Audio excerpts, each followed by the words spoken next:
Hey everybody, it's Meredith Miller here for your Sana Q&A Mondays. I'm going to go ahead and answer this question. This person says, I just discovered you 2 weeks ago, and I'm very glad to. It came to surface that I've been in denial for decades of very severe psychological and emotional abuse from my mother in early childhood and throughout my life actually. She's gone since 2003, which is a blessing in retrospect.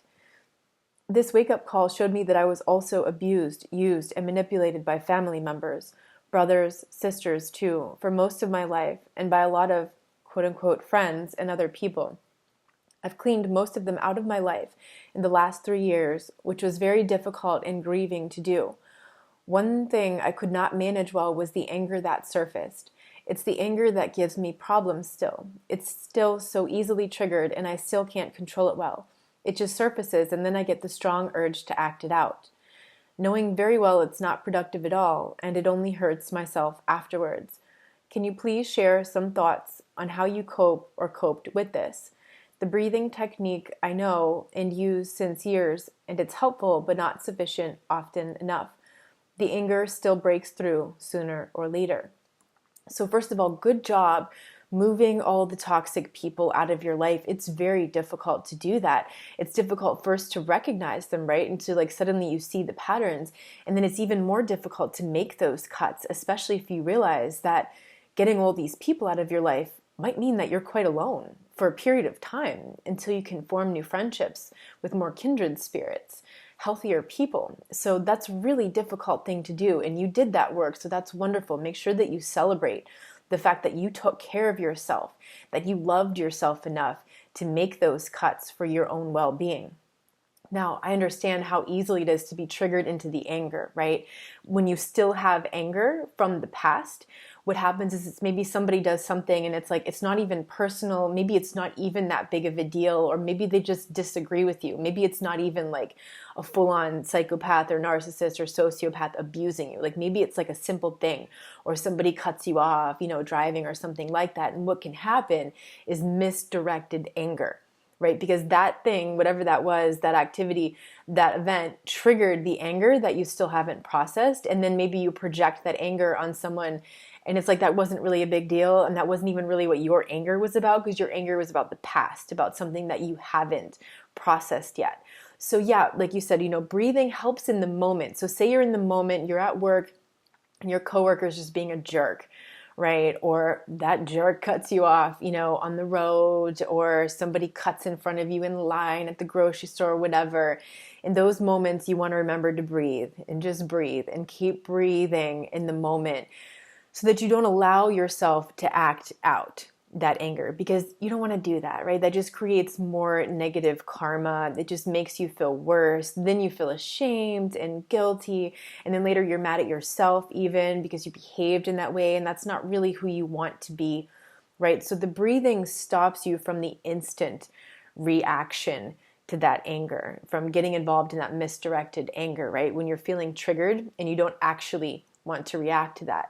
But then you have to deal with the anger afterward. You have to set aside time to process that anger. Otherwise, like you said, it's going to keep breaking through. It's just going to keep bottling and surfacing up every time some new thing happens that upsets you. So first of all, understand that anger is a normal and natural response to abuse.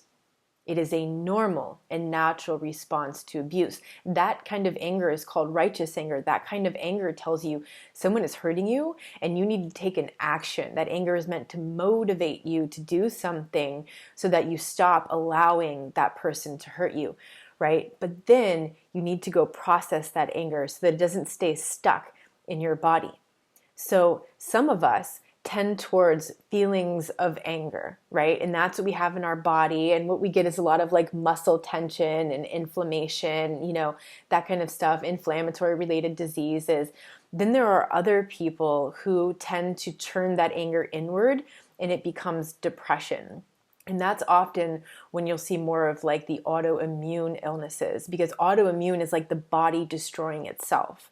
Right? And that's what anger is. When anger is turned inwards, it eats you alive, quite literally. It will destroy you. It will make you very sick physically over a period of time.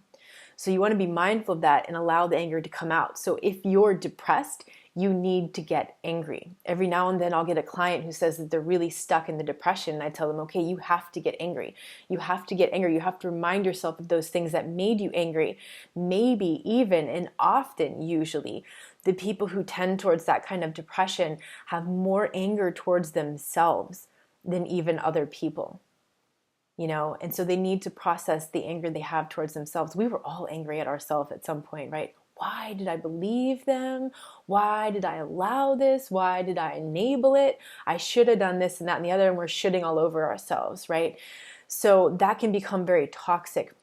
It's very important to set aside time to process the anger. You want to set clear boundaries on this time. So maybe it's, 7 to 8 p.m. Like you come back from work, you create your safe and sacred space, you've taken care of your needs, you've gotten yourself some food, you've, done whatever you need to take care of yourself, you've hydrated, right? Maybe you need to organize your space, unpack some things, organize something. And then okay, from 7 to 8 p.m., whatever your time frame is, this is the time you have to dedicate to this anger exercise. And at 8 p.m., the exercise is over. It doesn't mean the anger's over. It doesn't mean you resolved everything in this hour. What it means is this is your sacred time to process the anger. Now you want to set aside time on your calendar for this. So if you're in the early stages of recovery and like you're recognizing all of this anger, right? I mean, it could be a year or more on after you get out of the relationship, but if you haven't been doing a lot of work, like to actually empower and heal yourself, it's almost like you're in the early stages of healing. So maybe you need to set aside more time. Maybe for you, it's like 4 days a week that you need to set aside an hour each of those days so that you can process that anger in a safe and sacred space. So how do I recommend doing that? Well, I recommend, if you live alone, that's awesome. You've got all your space, it's all yours, you can do whatever. If you have roommates, maybe you want to do it when your roommates are going to be at work, or when they're going out, or when they have some other activity when they're not going to be around, so that you don't feel like self-conscious for expressing these emotions and disturbing somebody else who might be there. If you absolutely can't get this time, like maybe you're living with your family and your family is actually the reason you're angry, and maybe like your mom is like always on you, like you don't have the opportunity to like do this without her being all up in your business and everything, then you need to go somewhere else. If you have a car, that can work wonderfully. You can drive. Now don't do this while you're driving, right? But drive to a place where you can park for a while, where there's no one really around you. Like even though your windows are up, people might be able to hear outside the car. So make sure it's not like a really populated place. You don't want anybody staring at you. It's going to make you feel uncomfortable, or you're not really going to be able to be present in the exercise. So drive somewhere where you can shut everything off, shut the car off, put up your windows. If you're afraid somebody might hear you, if you're literally in the middle of nowhere, you can go outside. Right? My teacher in Peru would take us up into like the high plateaus, like over like 15 or 16,000 feet altitude. He would take us like up to the top of this cliff, and he would just have us get angry. And he was like, all right, on the count of 3, I want to hear you scream with all the anger that you're holding inside of yourself right now. 1, 2, 3, scream. And everybody screams. He's like, yeah, that was mediocre. I think you can do better. And what you see is like we're all kind of uncomfortable contacting that anger, maybe even more so us women than men. Maybe we're more ashamed of feeling angry than men. And so it might be harder for you to contact that sense of anger. But the more you practice this, the easier it gets. And allow yourself that space to fully express it. So if you're at home, if you're at some other space, whatever that is, you can either be sitting, you can be standing. Maybe you want to stand up, because then it's like you can really summon the power of your physical body, right? And maybe you experiment with different stances and movements that you do. Maybe you even act out the anger, right? Maybe if you're at home and you have a pillow, maybe you want to express it by beating the pillow. Maybe you have like one of those boxing bags, right? And maybe you want to box out the anger and like, asshole, and you this and you that, and you're just like going at it like this, whatever works for you. It's really helpful, I think, to physicalize it, because anger in Chinese medicine is related to the liver meridian. It's the wood element, and the wood element is about the movement of our tissues, of our sinews, the tendons and ligaments and everything. So we need to like actually emote this anger in some way. That's why doing something physical is really helpful. Now, every now and then I'll hear from a client who like they just can't get angry. Like they're so depressed, they just can't get in contact with their anger. And what I tell them to do is do something physically active, like maybe get on the treadmill. Now, of course, seek your physician's advice and use your own best inner, intuition and what your body is capable of and what's safe for you, right? You got to take responsibility for that. But push yourself to the degree that you feel comfortable to get yourself doing something physical. Maybe you run in place, or you do a bunch of jumping jacks, or you do a bunch of push-ups, and like maybe you do some kind of like HIIT exercise. It's like HIIT, like high intensity something training, where like you're just really getting physical so that like something is starting to happen in your body. You need to activate your body. What you'll notice is depressed people don't move a lot, right? They tend not to move. Their movements tend to be very slow, very gentle, right? Because they don't have access to this like raw power of the wood energy. It's all stuck inside there, right? So you want to start expressing that out.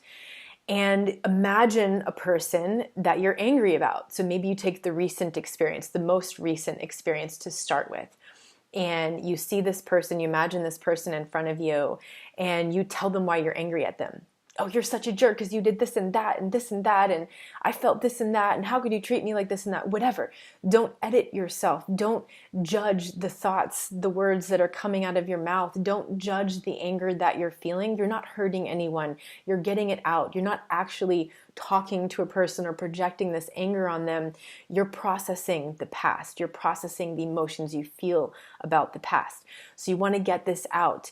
And then, maybe you spend the whole hour working on a recent event, a recent person. Maybe the next time someone from the past comes up, and then the next time you're doing this exercise, you're back to that person again. Another layer is unwinding, right? And so you just keep going through all the things you're still angry about, stuff that you stuffed away years, maybe even decades ago, that's still needing to come out.